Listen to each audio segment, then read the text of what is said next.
Your time, sir, and good morning to you. And thank you very much. Good morning to your listeners and viewers. I hope you're well. Yes, by God's grace, we are doing well. Great. Considering this is the first time we are speaking to you, let's start first with your own thoughts on what happened on August 6th. Because for many of us, many questions are still left unanswered. Do you, and I'm wondering what your thoughts are on it, the accident, first of all. Okay, thank you very much. I think that the August 6th incident or the accident was quite tragic and very painful to us as well. Personally, I have known some of the victims. For instance, when Omani Boama was in Pope John Secondary School, I was also in the Koforia Sectec, and we used to go to Koforia and have some debates and all that. I do remember that when he stayed at medical school, when he first contested for the NUCS president, we had a NUCS Congress in University of Cape Coast. He had come there to contest for the president against Edward Bauer at the time. Edward Bauer was also contesting. At the time, I think that it was Arnold Dempre who was then the NUCS president and was about exiting.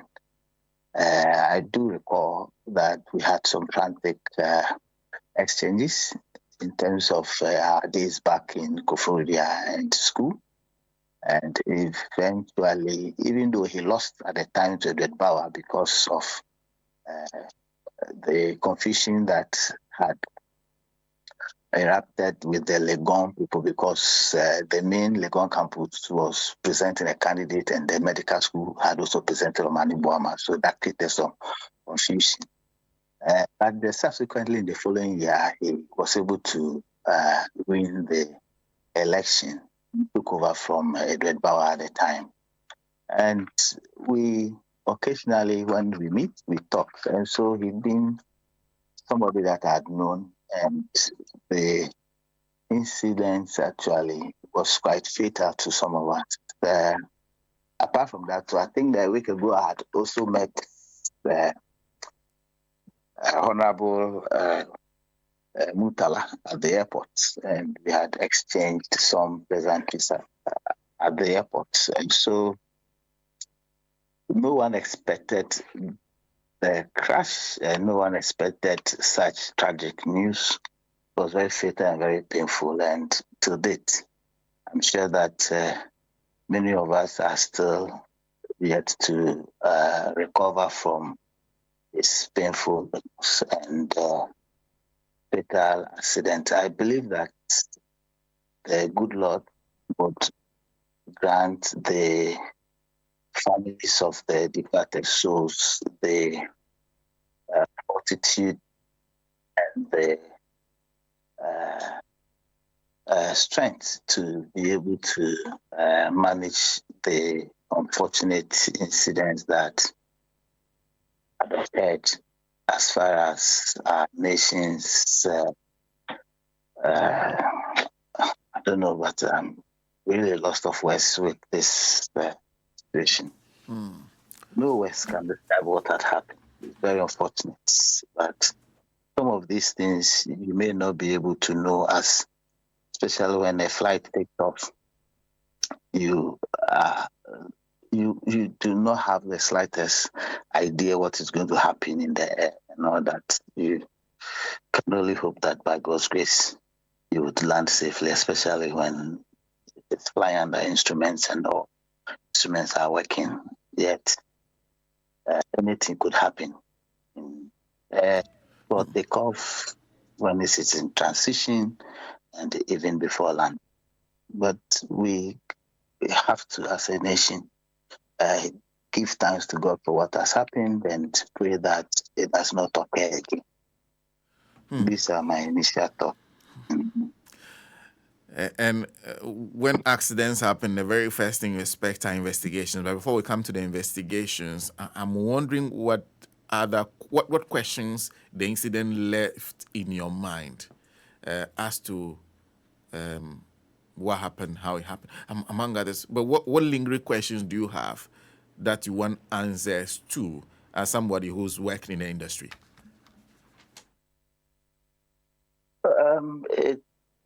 Sometimes it's very difficult to conjecture, but especially you know that before a flight takes off, there are a number of checks that will be conducted to ensure that all the systems are working properly. So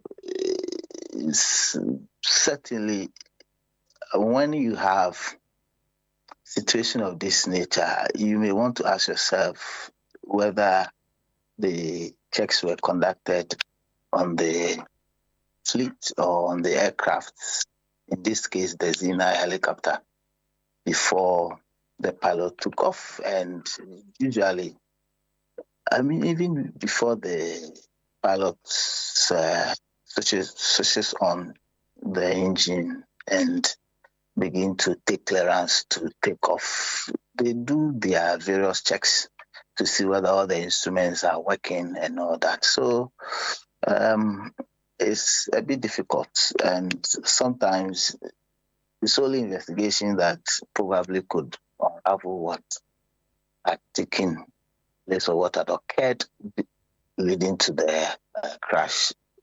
So maybe one of the things sometimes, whether it was flying under a controlled airspace or uncontrolled airspace, whether it had received any kind of clearance, information, warning, alerts, and all that. Those are the things probably you may want to avert your mind to understand exactly what happened. But it's tragic and sad. Yes. Okay, so let's come to the investigation now, and I want to ask you, typically, what are these investigations intended to establish? One thing, to establish the cause or the causes of the crash, and also to provide some kind of recommendation going forward that would lead to probably maybe some improvement in policy or some improvement in regulations. Or, usually these investigations, the final report may result in a lot of some recommendations, and they may lead to some kind of improvements in the aviation sector, especially, with this that involves aviation. And I wonder if the format that the government is proceeding with in the statement that the defense minister has issued is typically the way it is handled.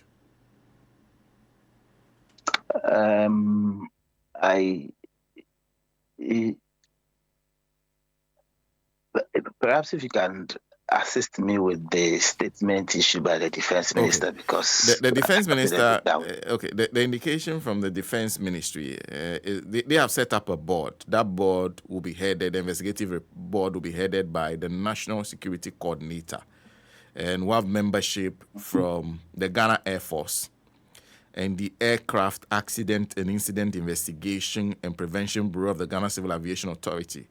They also indicated that they have assistance from the United States Air Force who will be helping with the investigation. They also talk about a preliminary investigative team that was formed immediately the accident happened.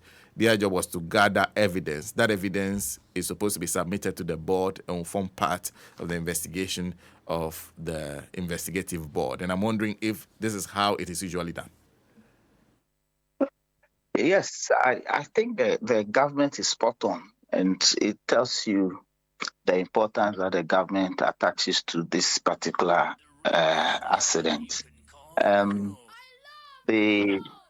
committee, I think that in my opinion, it's a great committee. I am well aware of the Accident and Investigation Bureau, which falls under the Ministry of Transport, and especially the members and the kind of work that they do. I believe they would assist greatly in unraveling, especially what led to the crash.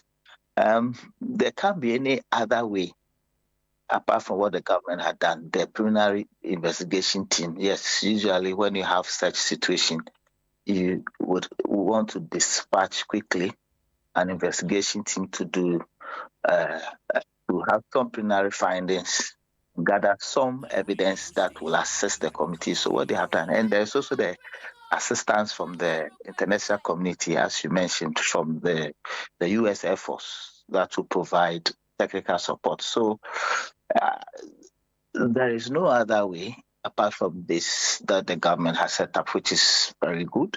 I believe that eventually we would be able to come to a very good conclusion in terms of the reports that may come out. But we need to remind ourselves, we may know the report or we may not know the report depending on what the findings are and all that. There are some issues that are quite sensitive that may not be disclosed to the public, and it is allowed in the aviation circles. But I'm sure that the committee, with such investigations, the committee would just have to follow the procedures and the guidelines that is enshrined in the International Civil Aviation Organization's Annex 13 that prescribes the guidelines in terms of how to go about such investigation, how to manage such situations. So that for me, with what the government has done, is good. So the findings of the preliminary investigation team would be submitted to the board, and eventually it would also assist in the investigations that will be carried out by the board. But maybe what I haven't been happy about is, and I'm sure that probably it's the way and the circumstances that it happened and how we have carried ourselves, because the preliminary team, even before they set up, I think that people had already gone to the site to tamper with evidences and all that. That is the problem, because you could see on the television, I mean, the indigents of the community. I heard that somebody said had taken some part of the aircraft and was taking it to his house to keep and all that. All those things are probably the minor aspect of what had happened. If we had managed, and you can't fault anybody because of the way and where it happened. Usually when you have such crash, the place ought to be cordoned off. It ought to be secured in order that, because you see, they have gone for the black box. So eventually, whatever findings that will come out from the black box, they may have to compare that with the findings from the crash site and be able to make some meaningful conclusions out of it. If you have indigents that have already taken steps to go and tamper with one or two equipment over there, that could hamper the investigation. But that is mine. I hope that eventually we would get to the bottom of this situation. You said minor. What does that mean? Does that mean that there may be an impact but not significant enough to prevent them from establishing the root cause? They usually the black box is key, because and that's, I mean, it's the adopted name, but we say that in aviation terms, we say that the flight recorder. Once they secure the flight recorder, they would want to simulate the flight trajectory to understand the conversations that ensued in the cockpit. They may want to understand the behavior of the flight and eventually will lead to some conclusions. But if you have evidence from the crash site, it will assist. So, for example, maybe you could, if there's, aircrafts are manufactured with different components. And so if the cause is due to a certain component and that component is not found on the site, it could affect the eventual conclusions that may come out, because once you have all that from the black box, you may want to compare that to the findings or the evidence from the crash site, and that's. But I hope that I'm just hoping that the evidence from the crash site, probably nothing had been tampered with in terms of what we saw on the television and other people moving around all those areas. See, so and one of the things the Ashanti Regional Ministry did was to demand that those things are brought back. Will that in any way change things?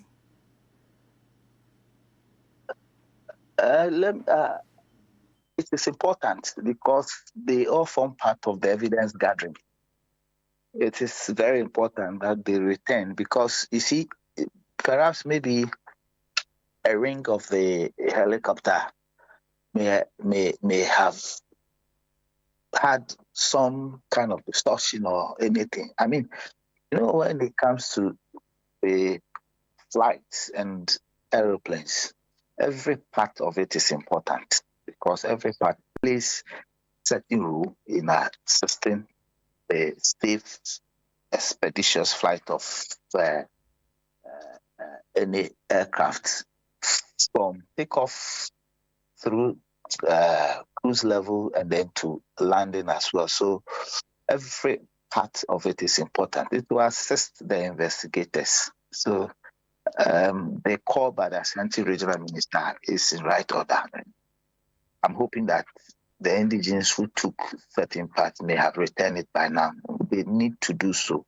It's necessarily important that they return it, because we need to establish what had happened so that we can have some lessons from it to improve our aviation industry. But for those, because I'm sure you've been monitoring the discussion of what has happened, and people have been wondering what the possible causes of this could be.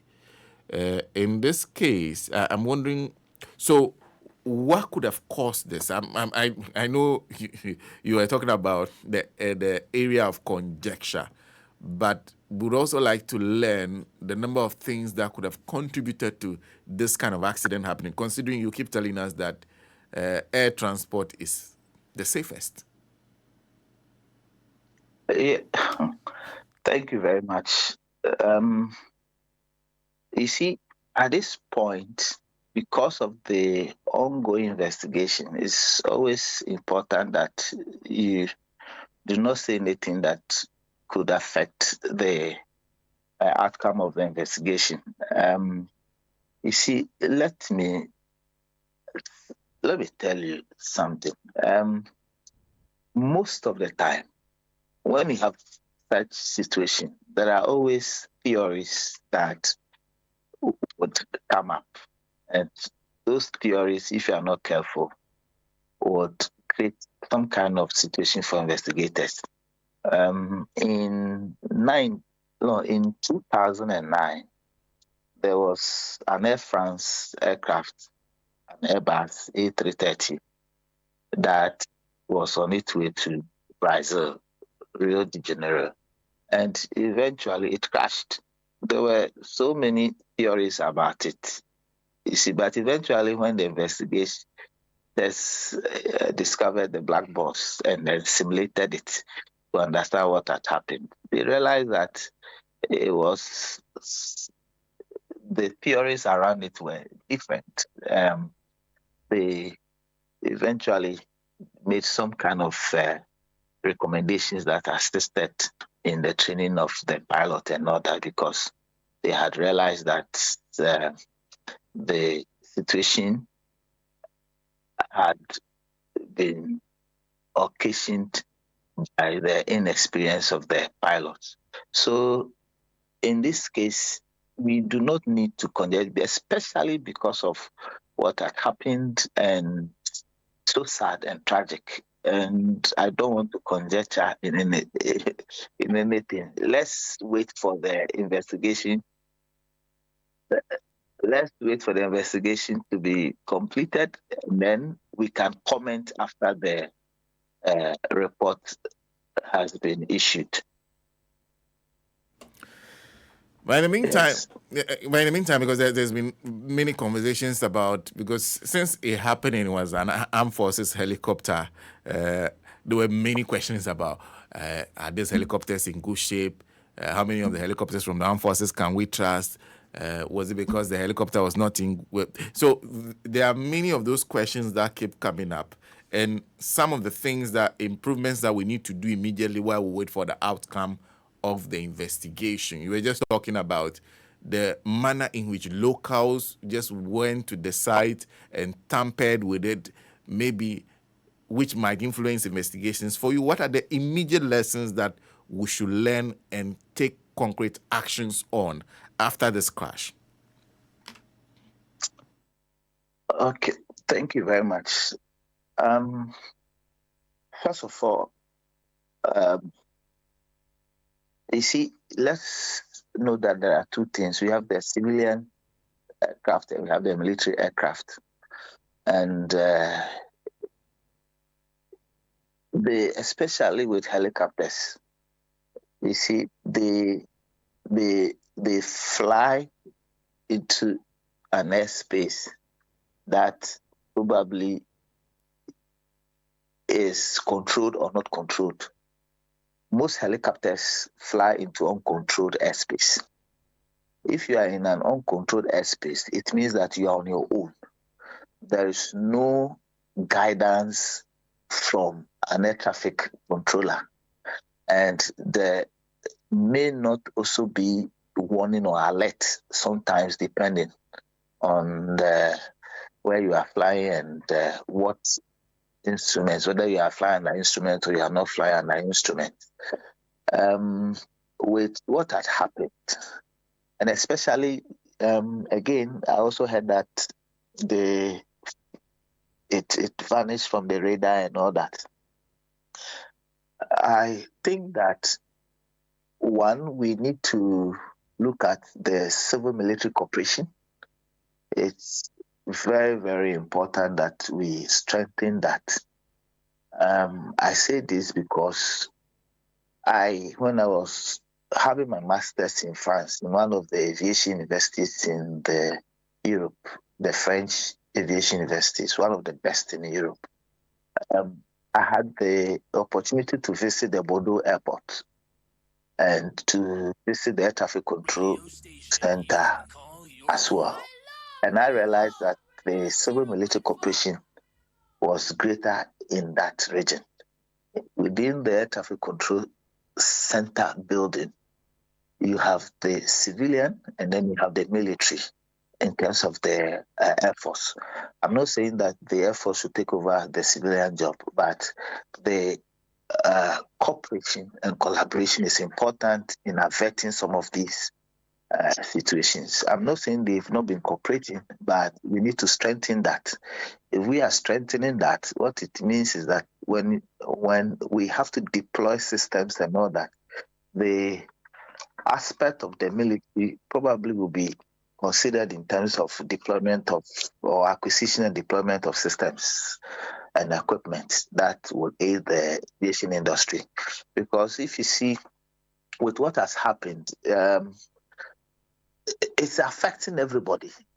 It's not just affecting the military, it's affecting the Ghana aviation industry. And it's important that take steps to deepen the civil-military cooperation. We look at training and ensure that we are able to provide the requisite training for the professionals who are manning various aspects of the industry. The acquisition of systems and equipment is important. And I believe that if we can collaborate, the civil and military can collaborate in that area, it would help greatly, because I'm sure if there are collaborations, I don't believe that we would have the situation where we hear that the aircraft vanish off radar and all that. And for us, because a few things for the civilians. So for any Ghanaian who perhaps around the country who encounters this kind of incident, what do we need to do to ensure there's a bigger understanding of how this is supposed to operate? That there's a need to protect the area where the accident happened, because the evidence is crucial for investigations. And for those of us in the media, what do you think should be the learning experience for us in terms of how do we discuss these things and the kind of conversations we have? Thank you very much. I think that we need to do some education in this instance. I believe that the indigenes in Adanse, if they had that level of education, I believe that they may not even go there to pick anything from there. Let's continue to sensitize the people and do some education in that regard, so that we can ensure that, and God forbid, I'm not sure that we will have anything of the but would there be anything of that sort, I think that the populace would be educated enough not to pick anything from the crash site, or to allow the people who have the authority to go there to cordon off the place and to ensure that we are able to gather as much evidence from the site. For the media, I think that yours is to also educate and to ensure that the issues are well reported. I don't think that in such situations it's normal for theories to be established, but those theories may not necessarily form the exact findings. But we need to be a bit circumspect in terms of what we say, the blame game, and trying to attribute some kind of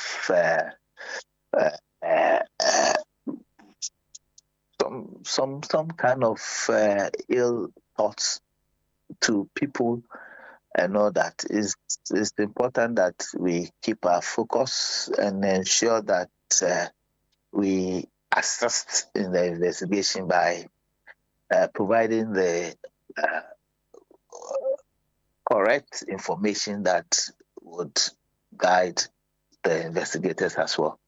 So by and large, I think that the media too probably from time to time may want to get themselves acquainted with the issues of aviation and all that. That, I believe there are institutions for which they can visit to understand a number of things with regard to aircraft and the aviation industry as well. So my thoughts are what I have expressed at the moment. Well, thank you very much for speaking to us. Well, it was very helpful, and I'm hoping that we'll have the opportunity to talk to you after, if we find out the outcomes of the investigation, because you've already educated us on the possibility of the outcomes or the findings not being put out perhaps fully. So if it does happen, perhaps we'll speak to you. Yes, yes. So let's clarify. The government may decide, but sometimes some information are very sensitive that it must not go public. And so it's a decision of the government if it decides that some sensitive information. But like we all know, the lessons from it will be learned, and I'm sure decisions will be taken in that respect to ensure that we do not have such occurrence. And even if they may occur, we may not have the impact that it has had on the nation.